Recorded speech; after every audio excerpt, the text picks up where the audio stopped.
You're watching The Journal here on DWTV. I'm Brent Goff in Berlin. And I'm Sarah Kelly with the business news. Welcome. Here are the headlines this hour. In prison on sex charges, IMF chief Dominique Strauss-Kahn is denied bail and kept in custody in New York. Eurozone finance ministers focus on Greece's debt crisis today after agreeing to a bailout for Portugal. And Germany pulls out its best irons as it bids to host the Ryder Cup in 2018.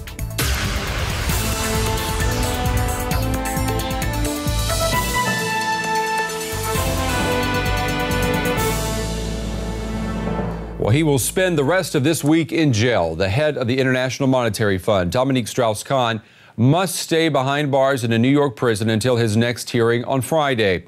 He was charged yesterday with attempted rape and sexual assault of a hotel maid. The judge denied Strauss-Kahn bail, saying that he is a flight risk and that he could possibly try to get back to home in France. Dominique Strauss-Kahn looked tense and exhausted during his first court appearance. He faces up to 25 years in prison if convicted on the charges against him, which include attempted rape, a criminal sexual act, unlawful imprisonment, and forcible touching. The case against the 62-year-old will rely on forensic evidence. Strauss-Kahn underwent a forensic examination on Sunday. The judge refused to release the IMF head on a $1 million bail. She said the risk was too high that he would try to flee the country. The judge also refused to allow him to be electronically tagged. We are obviously disappointed by the court's decision. I think it's important that you all understand that this battle has just begun. We believe and will prove in our judgment that Mr. Strauss-Kahn is innocent of these charges. Much speculation and contradiction surrounds the case. A report has emerged in France claiming the IMF head has an alibi.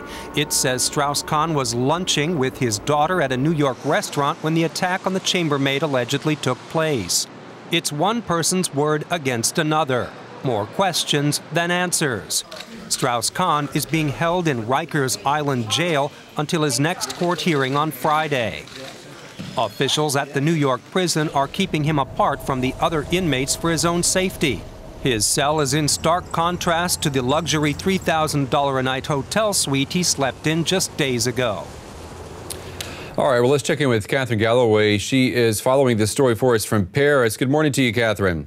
Good morning. This story is certainly a shock for the French people because in France there's such a clear divide between private and public life.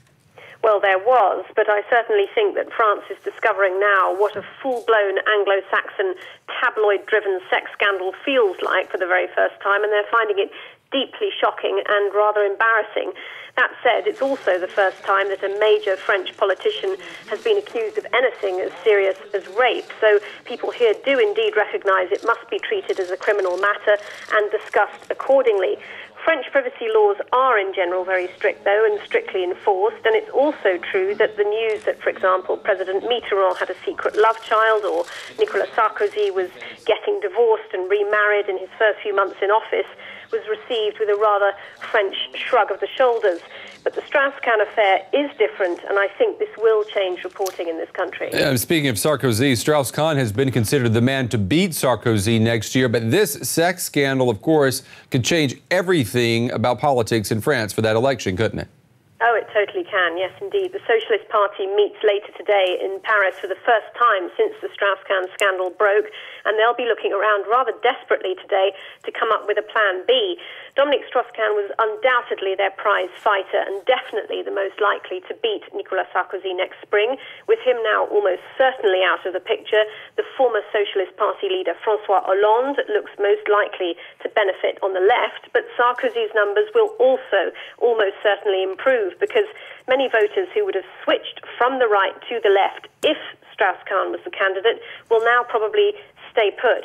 His economic credentials were a real draw for many people here, and the electoral picture certainly looks much bleaker without him. All right, Catherine Galloway reporting for us from Paris. Catherine, thank you very much. All right, Sarah's here now, and you know, everyone talking about this story in the financial world, and there's already talk about a replacement for Strauss-Kahn. Exactly, and he hasn't stepped down yet.